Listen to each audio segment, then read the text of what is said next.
Romanos 4, de 1 a 8, o texto da NVI, ele diz assim, o texto que o apóstolo Paulo escreveu, ele diz: portanto, que diremos do nosso antepassado Abraão? Se de fato Abraão foi justificado pelas obras, ele tem do que se gloriar, mas não diante de Deus. Que diz a Escritura? Abraão creu em Deus, e isso lhe foi creditado como justiça. Ora, o salário do homem que trabalha não é considerado como favor, mas como dívida. Todavia, aquele que não trabalha, mas confia em Deus, que justifica o ímpio, sua fé lhe é creditada como justiça. Davi diz a mesma coisa quando fala da felicidade do homem a quem Deus credita justiça independente de obras. Como são felizes aqueles que têm suas transgressões perdoadas, cujos pecados são apagados. Como é feliz aquele a quem o Senhor não atribui culpa. Amém? Irmãos, o Evangelho significa boas novas. O Evangelho significa boas notícias. E é isso que Paulo está anunciando nesses primeiros 4 capítulos da Epístola aos Romanos.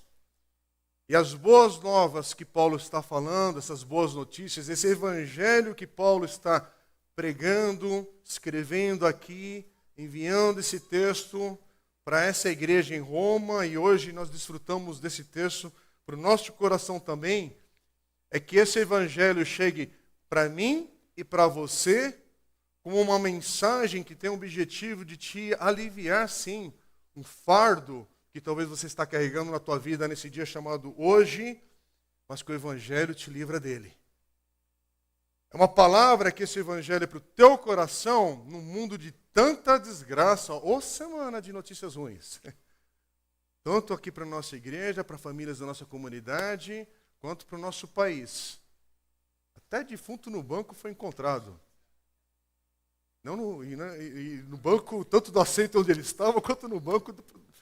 Que absurdo, que coisa é essa? Que mundo é esse? Eu não sei que se você escuta e se você se acostuma de ouvir desgraça, desgraça, desgraça e quer ter um coração bom no dia de hoje. A gente é bombardeado de notícia ruim e aí quer ter uma vida de sorrisos. Mas nesse mundo conectado, esse mundo de hiperatividade, esse mundo digital, esse mundo que tem tantas coisas boas, mas como essas coisas boas são esmagadas pelas notícias terríveis da vida. E o Evangelho vem na contracultura disso que vem te martelando. A vida é ruim. Isso que vem martelando na tua cabeça. Ah, o mundo não presta, não tem jeito, a minha vida também está errada. E o Evangelho vem dizer, mentira de Satanás. O Evangelho vem dizer, o Evangelho é boas novas. Jesus veio, Jesus morreu, Jesus ressuscitou e Jesus voltará para buscar a sua igreja. Temos esperança, temos para quem olhar, temos vida. É possível no meio desse mundo que tenta te esmagar, roubar e tirar a sua energia de vida, que você não sai nem da cama, é possível ser fortalecido, e não é por causa de um mantra, de umas frases que você vai descobrir, vai energizar a tua vida. Não, não. É por causa de Cristo Jesus. E o texto de hoje é para falar que esse Evangelho que é boas notícias não é algo que eu faço, é algo que Deus fez em Cristo Jesus. Então hoje, quando você lê essa palavra felicidade no versículo 6 de Romanos capítulo 4, que nós acabamos de ler, é interessante para quem está com uma outra versão da Bíblia, principalmente a Almeida Revista e Atualizada, essa palavra é traduzida como bem-aventurado, quer dizer, abençoado. Versículo 7 e 8 também você vai encontrar essa palavra. Bem-aventurado é uma condição para nós que a gente encontra segurança, contentamento, felicidade, satisfação em Jesus. Em tudo aquilo que Deus fez em Cristo Jesus, bem-aventurado é você, que no meio do caos chamado vida, ainda assim consegue chegar aqui hoje com uma satisfação no teu coração que não é produzido a não ser por algo que só o Senhor poderia produzir no nosso coração e na nossa vida. Essa é a mensagem de hoje. Eu queria que você prestasse atenção, porque essa palavra bem-aventurado não te exclui se você está em Cristo. Não tem um grupo de bem-aventurados na igreja que sentam aqui mais à minha direita e outro que não é bem-aventurado que vai me sentar mais à minha esquerda. E não é trocadilho com a palavra, tá bom? Serve para os dois lados. Bem-aventurado pode ser você hoje que chegou aqui com um choro no teu coração. Bem-aventurado é você hoje que está entrando essa semana e a tua mente está com dúvidas sobre áreas da tua vida. Que eu sei lá o que é. É grande demais a vida de todo mundo, gente. É muita coisa num ambiente desse aqui. Criança, jovem, adolescente, idoso. Famílias com pessoas que são divorciadas, pessoas que foram restauradas das drogas, pessoas que foram restauradas de circunstâncias que o mundo já tinha dito não, mas Deus disse sim. E vida entrou de novo na tua família, na tua casa. Então, nesse breve momento que a gente chama aqui a igreja para um ajuntamento, para a gente adorar a Deus a cada domingo, a cada oportunidade que Ele nos dá de celebrar o nome do Senhor, nesse breve momento aqui, é para a gente lembrar que bem-aventurado não exclui as lutas, não exclui dificuldades, mas bem-aventurado até mesmo em circunstâncias miseráveis que a vida provoca em nós. E como é que a gente sabe disso? Porque Jesus falou em Mateus capítulo 5, no seu grande sermão do monte, versículos 11 e 12, ele diz: bem-aventurados serão vocês, quando, por minha causa, os insultarem, os perseguirem, levantarem todo tipo de calúnia contra vocês. Alegrem-se e regozijem-se, porque grande é sua recompensa nos céus. Então, alegre-se e regozijem-se, mesmo que haja perseguição. Alegre-se e regozije-se, mesmo que a vida está difícil. Alegre-se e regozije-se, mesmo que essa semana, esse mês, esse último ano, esse último ciclo da minha vida foi desanimador, foi esmagador, mas o Senhor fala, alegre-se e regozijem-se. E o que é isso? Isso aqui, pelo menos, é para a gente desmistificar ou ficar claro que bem-aventurado é você, não quer dizer porque você é tranquilo. Pô, aquele é um bem-aventurado. Conseguiu hoje levantar a mão no louvor, nos cânticos. Bem-aventurado não quer dizer que é você que chegou aqui e, entre uma canção e outra, consegue derramar lágrimas diante do Senhor. E isso pode ser até coisa boa, não estou zombando, não.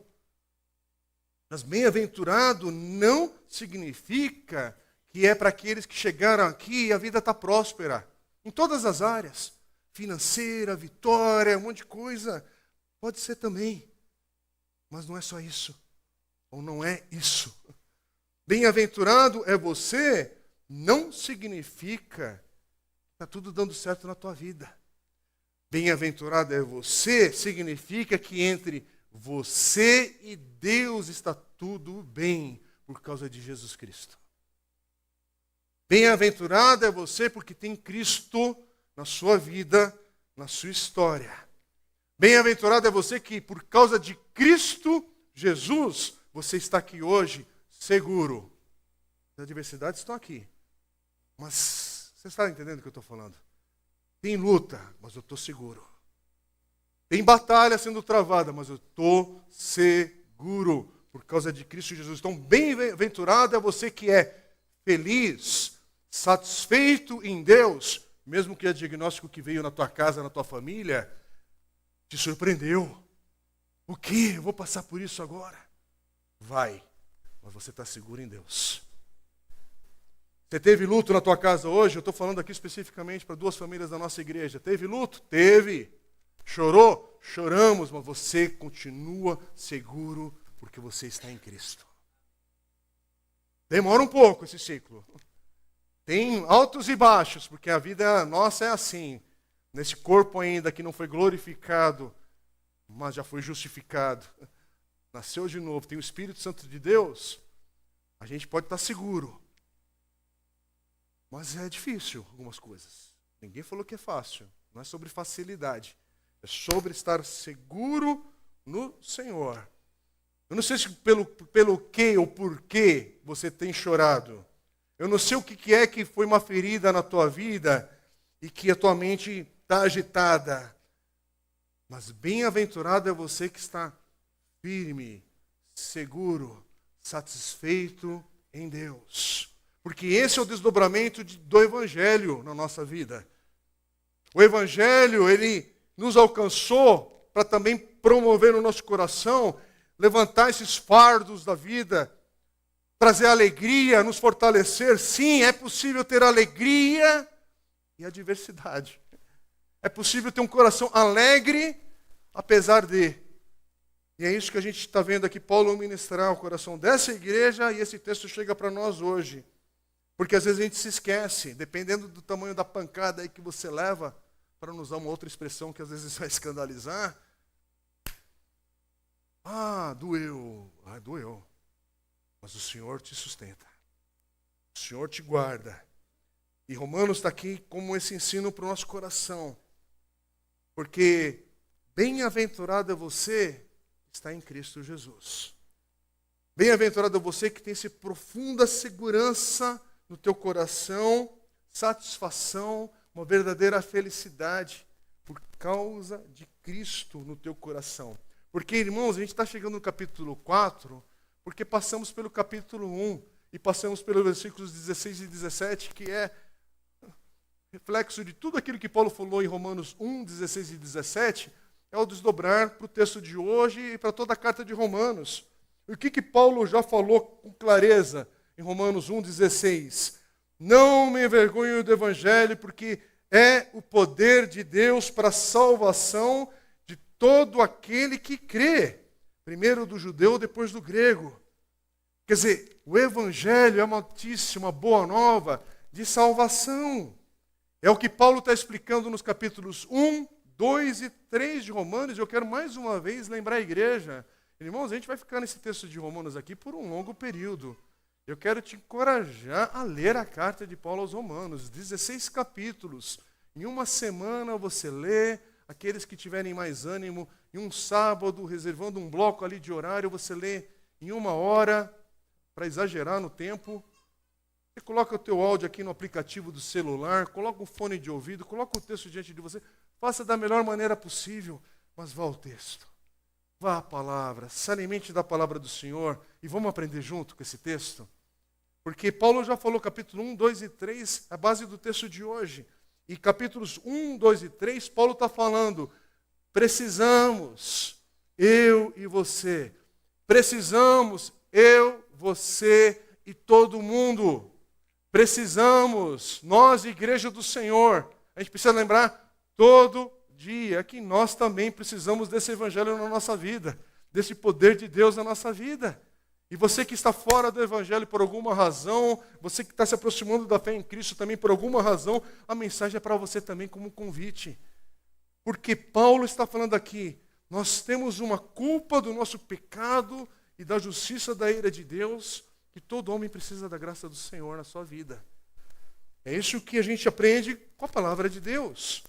Romanos 1,17, Paulo vai nos responder assim, porque nele, falando do evangelho, é revelada a justiça de Deus, uma justiça que do princípio ao fim é pela fé.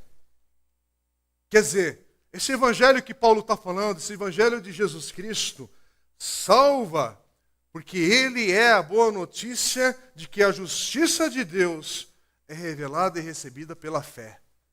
Não tem como homem algum produzir isso, não é uma mesa de celebridades intelectuais da Bíblia, eruditos, né, da palavra, que conhece o grego, o hebraico, isso. Não. É algo que o Senhor revelou e nos deu e entregou pela fé. E o que isso significa? É o que a gente está vendo agora. Porque é na última parte do capítulo 3, e agora nos capítulos 4 e 5, que nós estamos agora, começando, aqui vem a explicação para Romanos 1,17. Sobre essa revelação da justiça de Deus como base desta bem-aventurança, dessa felicidade que Romanos 4 agora, nos versículos 7 e 8, está mencionando, está falando aqui. O que é estar completamente seguro em Deus? O que é estar contente, satisfeito no Senhor? É o que Paulo vai tentar explicar. Primeiro, Paulo fala para todos nós. Todos nós precisamos de justiça de Deus para sermos aceitos por esse Deus que é santo. Só que nós não temos isso de nós mesmos, porque esse mundo é um mundo caído. É um mundo que quebrou o seu relacionamento com Deus lá no início. E o que temos, e o que você vê essa bagunça, e às vezes você quer filosofar demais, é o que de uma maneira simplificada, mais direta e clara, nós chamamos de pecado.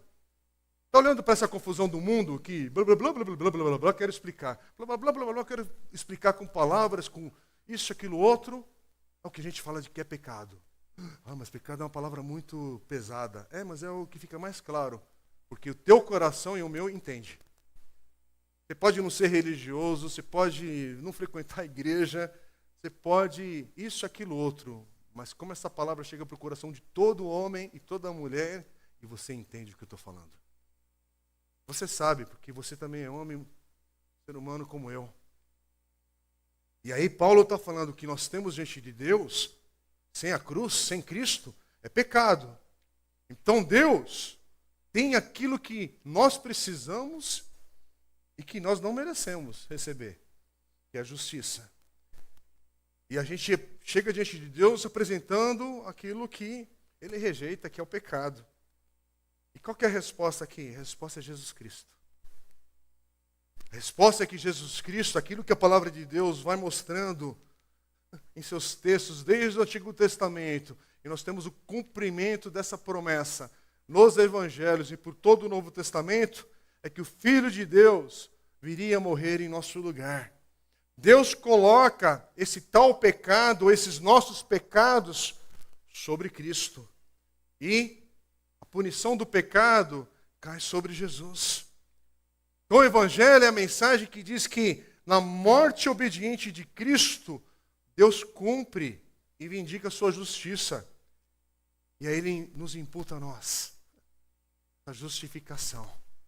Somos justificados porque Jesus levou sobre Ele. Somos justificados não é porque nós fomos convencidos, afinal de contas, agora da verdade. Não, não, não. Ele veio, Ele cumpriu aquilo que era necessário fazer para restaurar a comunhão com o Senhor. Então, o nosso pecado em Cristo, agora nós temos a sua justiça em nós. Aquele que está em Cristo, onde era o pecado que se manifestava, que se apresentava diante do Senhor, agora em Cristo nós recebemos a sua justiça. E tudo é devido a Cristo. Não é sobre um dogma novo, não é sobre uma sacada espiritual nova que surgiu na humanidade em determinado momento. Não, é o que Cristo cumpriu. Toda a nossa justificação, toda a nossa justiça está em Cristo, vem de Cristo, é recebida pela fé por meio de Cristo. É o que Paulo também vai dizer em 2 Coríntios capítulo 5, versículo 21.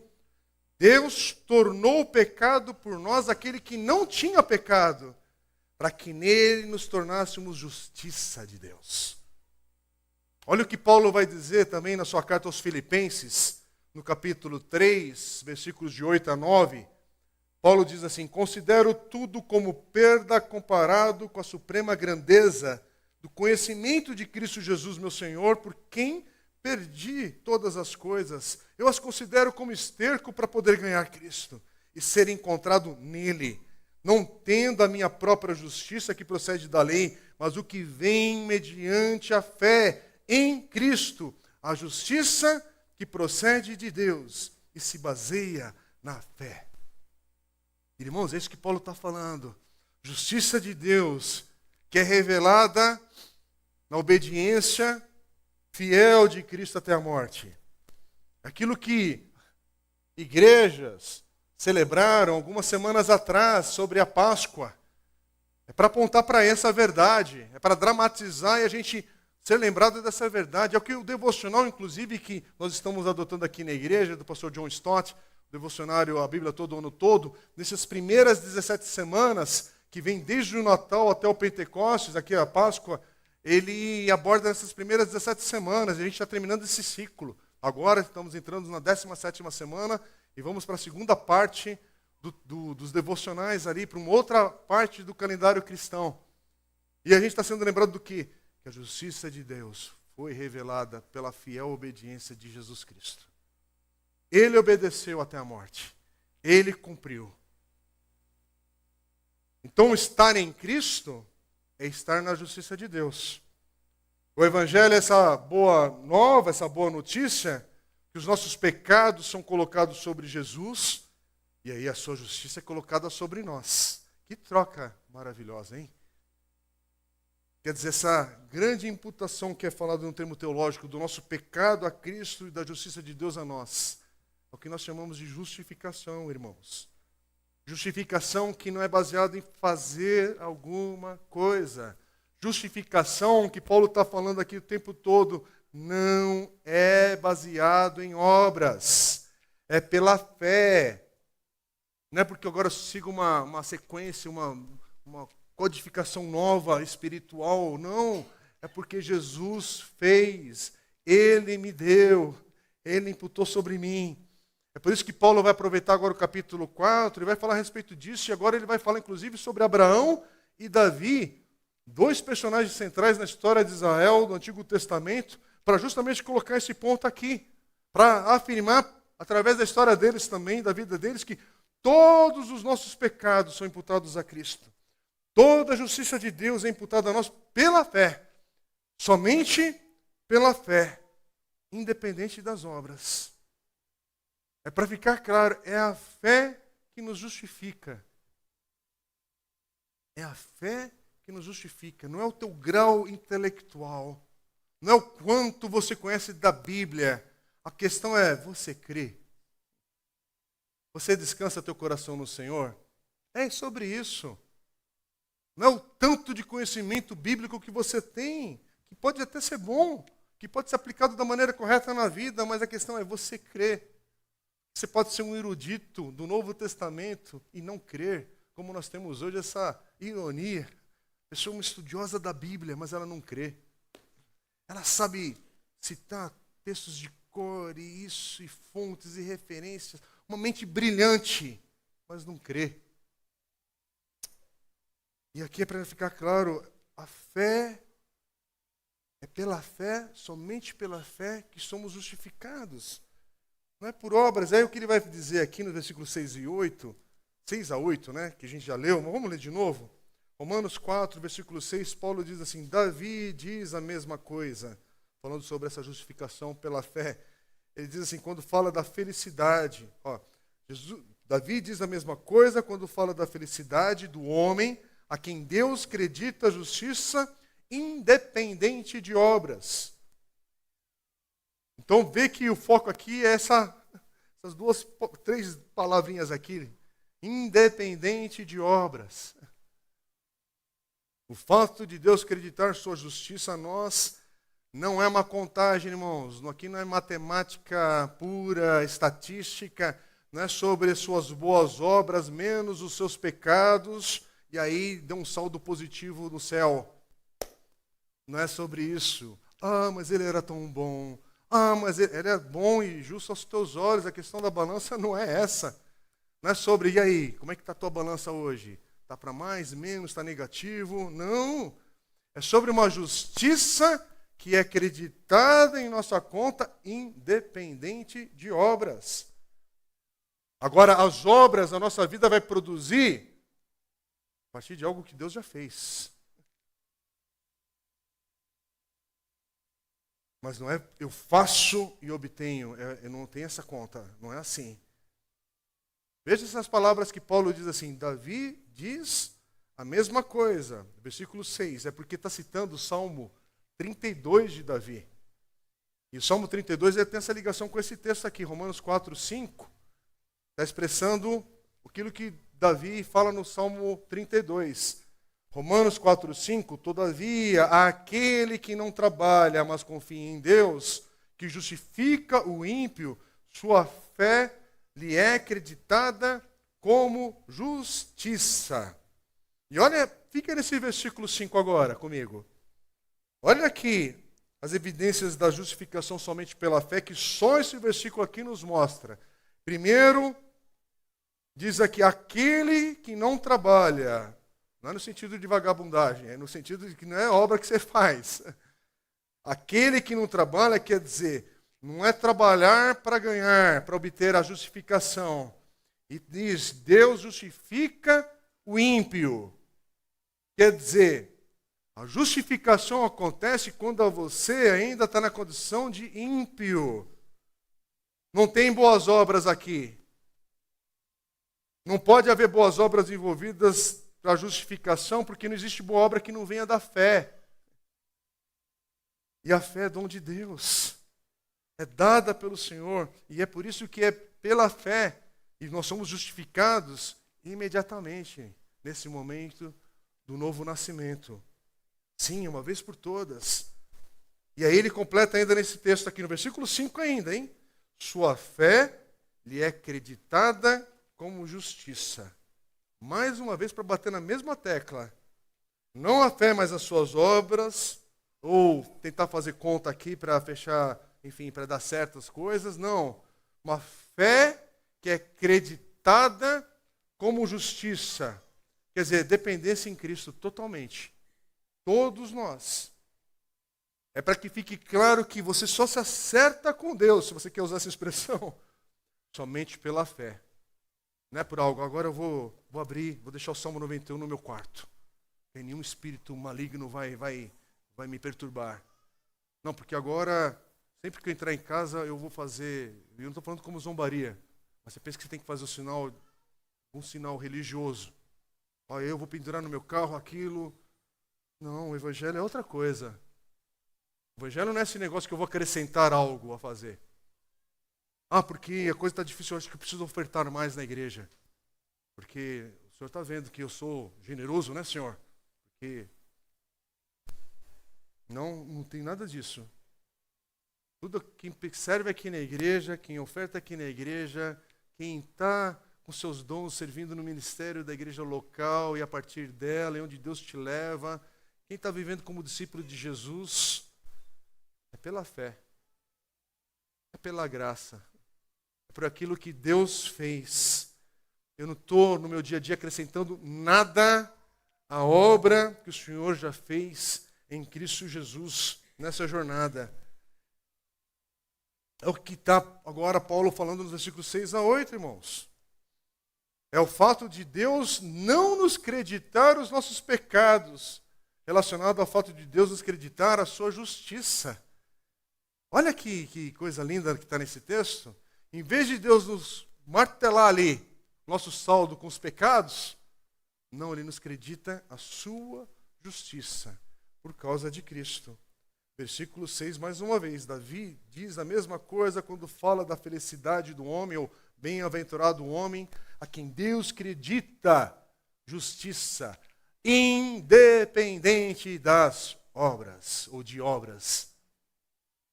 Só que é interessante que o Salmo 32, ele não está falando isso literalmente. Salmo 32, versículos 1 e 2. Porque lá o texto diz que Deus não acredita o pecado a nós. E o Romanos 7:8, 4, 7, 8, que Paulo está falando sobre esse Salmo 32, ele diz assim no texto, como são felizes, de novo, bem-aventurados aqueles que têm suas transgressões perdoadas, cujos pecados são apagados, como é feliz aquele a quem o Senhor não atribui culpa. E essa palavra não atribui culpa, a palavra ali é a mesma que a gente vai ler nos versículos 3, 4, 5 e 6. A palavra que é sobre crédito, é sobre considerar.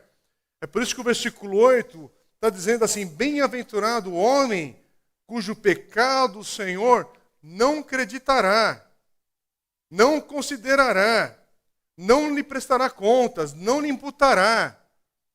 Oh, texto libertador para o nosso coração. Se você está em Cristo, não é para viver com culpa.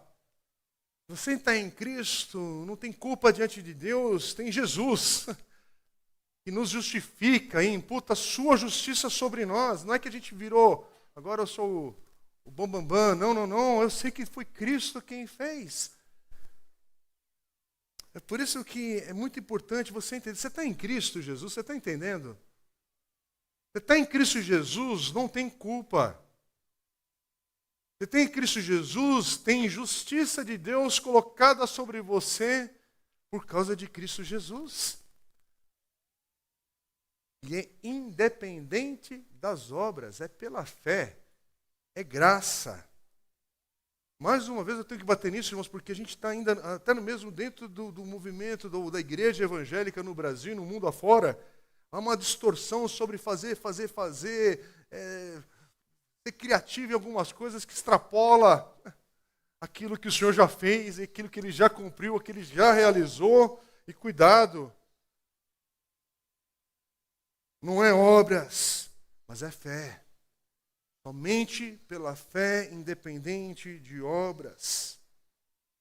É interessante que Paulo vai falar no Salmo 32, no versículo 10, ele diz assim, no Salmo 32, 10, muitas são as dores dos ímpios, mas a bondade do Senhor protege quem nele confia. Aquele que confia no Senhor, quer dizer, uma justiça do salmista pela fé. É pela fé que Davi está falando, afirmando aqui essas verdades. Quer dizer, o texto de hoje, meu irmão, é para você, para mim, para quem nos visita, para entendermos que bem-aventurado, abençoado, feliz você, quando Deus não acredita o seu pecado a você. Bem-aventurado, feliz, abençoado é você, quando Cristo leva os seus pecados e você leva a sua justiça por causa de Cristo. Bem-aventurado é você, eu, todos nós aqui, quando a gente é despertado para essa verdade, que todas essas bênçãos são independentes de obras. É por isso que o legalismo religioso, ele é mortal na nossa alma. Não é sobre faz para alcançar alguma coisa, é independente de obras. Agora, no caminhar com Jesus, nós fazemos muitas coisas porque Ele tem nos santificado. Ele tem trabalhado na nossa vida. Então, a gente prossegue negando a si mesmo, tomando a cruz, seguindo a Jesus, porque a gente sabe que Ele fez. Ele cumpriu, Ele nos abençoou de uma maneira que nós não poderíamos fazer coisa alguma. E tudo que você e eu, o que nós podemos fazer, é nos apresentarmos diante do Senhor e saber, é por causa de Cristo que eu estou aqui. É por causa de Jesus que eu estou de pé ainda hoje. Irmãos, é isso que o Senhor quer que a gente guarde no coração hoje, irmãos. Você quer ser feliz? Quer ser bem-aventurado? Sim, o Evangelho é uma boa notícia. Mas é uma boa notícia que não é um tranquilizante para a tua perturbação da alma.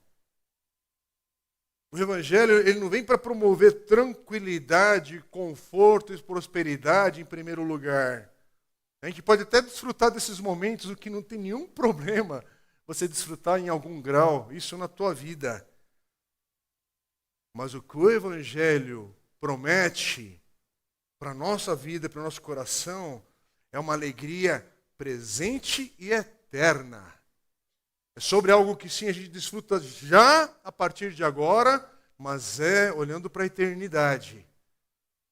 Então é uma esperança de segurança que, mesmo nesse mundo ainda caído, de trevas, de tanta desgraça, de morte, de um mundo que jaz no maligno, mas a gente consegue passar por esse mundo com esperança, porque o nosso olhar está no presente, a gente olha para o passado naquilo que Jesus já fez por nós, recebemos pela fé essa verdade para a nossa vida, que somos justificados por causa de Cristo Jesus, e eu não tenho como acrescentar nada àquilo que Ele já fez, e Ele fez quando eu ainda era ímpio, Ele fez, e aí eu olho para o meu presente e para o meu amanhã, e eu tenho esperança, eu tenho segurança.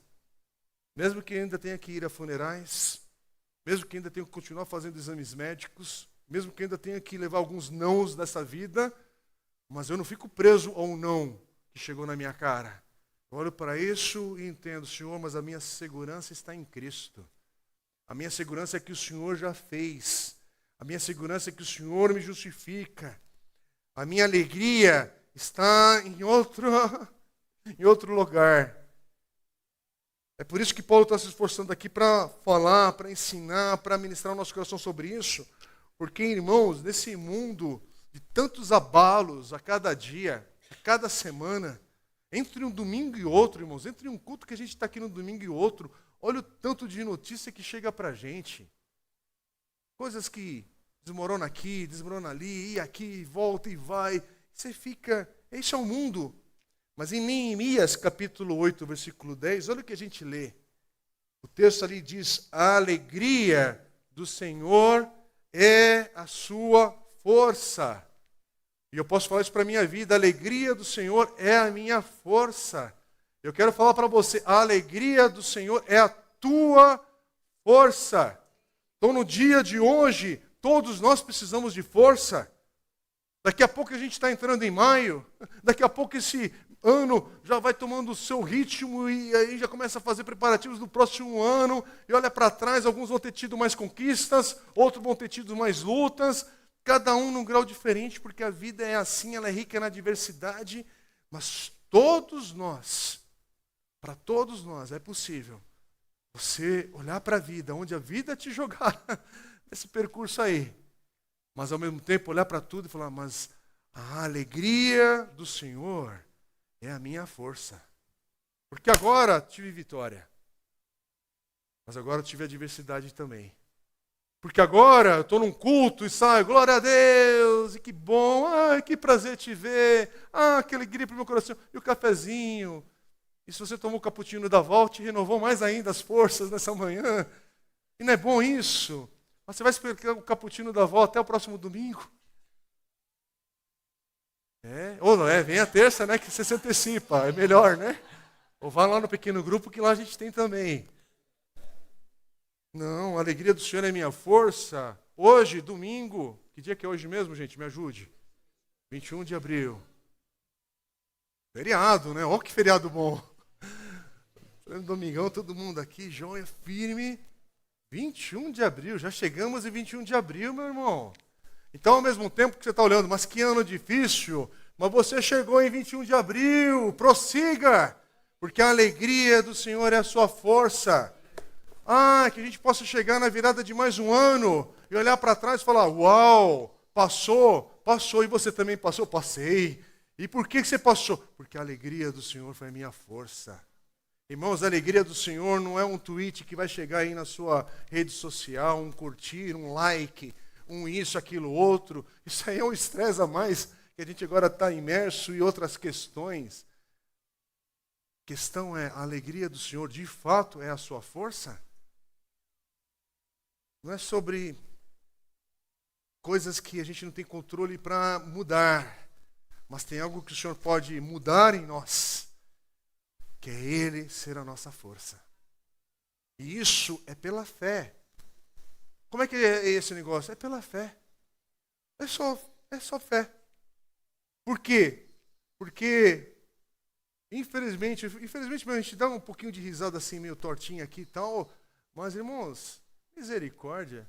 Como é que a gente podia imaginar que o Brasil está agora falando sobre um defunto na agência bancária, aquela cena horrível daquele homem com cabeça mole ali, e que não dá para fazer nem piada daquilo. É um negócio que embrulha o nosso estômago, deprimente. Que cena! Agora entra aquela questão, irmãos, eu não sei se a menina ela tem algum problema psiquiátrico, alguma fraqueza, mas olha para aquilo, a que ponto? Que desgraça! Aí se você já está vindo de uma onda de situações ruins, você olha para isso te afunda mais ainda. A gente vê notícias de crianças que morrem cedo na vida, quando uma criança devia passar dos 60 anos, não é? Deveria ser isso. Mas a gente olha e fala, tem algo errado nesse mundo, e a gente concorda também. Tem. Chama-se pecado. Chama-se uma rebeldia contra o Senhor. Chama-se o homem que rejeitou todos os princípios de Deus e ainda quer colher paz. Mas não tem paz se não for por meio de Jesus Cristo. Não tem paz se não passar pela cruz. É por isso que Paulo está aqui se esforçando para mostrar, olha, esse mundo que produz câncer, problemas financeiros, separação nos lares, desgraça no coração de jovens, dores. A gente tem esperança porque o Senhor, por meio de Jesus Cristo, agora nos dá a sua justiça para nós descansarmos. Onde havia o pecado, nós somos justificados. Mas tem a cruz de Cristo. Teve um alto preço nisso tudo. E o nosso dever aqui não é saber se eu sou merecedor de Cristo, não. A questão aqui é você depender de Cristo. É diferente a ênfase. É se entregar para Jesus, não é por mérito, é graça. Mas é para prosseguir na vida. E prosseguir com esperança. O que dói teu coração hoje? Eu não sei. Você tem um nome para isso. Eu quero te convidar, vamos ficar em pé agora e vamos orar. Porque é pela fé. É pela fé, é pela graça. E eu queria chamar o pessoal do louvor para se posicionando aqui, porque nós vamos orar juntos, aí não tem distração de movimentação. Inclusive, se quiser cantar essa última canção, tem tudo a ver para levar a igreja a cantar em adoração aqui ao término da palavra. Mas se posicionem aí, porque vamos orar juntos, porque vocês também, cada um aqui tem suas lutas. Toda a igreja tem, irmãos, ninguém chega aqui isento. Nesse mundo caído, ninguém passa sem cicatriz. Mas a questão é, a tua alegria, a tua força está no Senhor. Esse que é o ponto. Não é sobre a igreja chamada batista, evangélica, católica, isso, aquilo, outro. Não é sobre o nome que a gente dá a isso. A questão é sobre Cristo na tua vida. Porque o que o Evangelho nos ensina e mostra é que é só por meio de Jesus. Essa é a nossa oração, que Jesus alcance teu coração hoje. Hoje haja entrega na tua vida, uma circunstância que você precisa entregar ao Senhor. E é pela fé, que você venha a Cristo pela fé. Então vamos orar. Pai querido, Senhor, obrigado, Deus, porque o Senhor fez tudo por nós em Cristo Jesus. Obrigado por essa revelação que nós temos. O Senhor nos deixou essa palavra, inspirada pelo Teu Espírito Santo, ainda para promover transformação, vida, mudança na nossa vida hoje. Obrigado por tudo que o Senhor fez em Cristo Jesus, e por causa de Cristo Jesus, o Senhor toma os nossos pecados e nós recebemos a sua justiça. Bendito seja o Senhor por isso. Pai, eu quero orar por quem entrou aqui hoje e o coração está passando por turbulências, situações difíceis, por um fardo que é pesado demais, que hoje a gente entrega disso ao Senhor. Que hoje a gente entrega do coração e de vidas aqui ao Senhor. Que hoje haja entrega, Pai, de pecados ao Senhor, para que haja perdão, para que haja cura, para que haja libertação, para que qualquer um que entrou hoje moído por alguma situação, hoje, Pai, haja vida do Senhor, trazendo um fortalecer do Senhor, algo que só o Senhor pode fazer. Traz vida no nosso meio. Começar de cada lar, de cada vida aqui. Restaura, Senhor. Liberta, cura, age. Faz aquilo que só o Senhor pode fazer. Para a glória do Teu nome. Em Cristo Jesus oramos. Amém. Amém.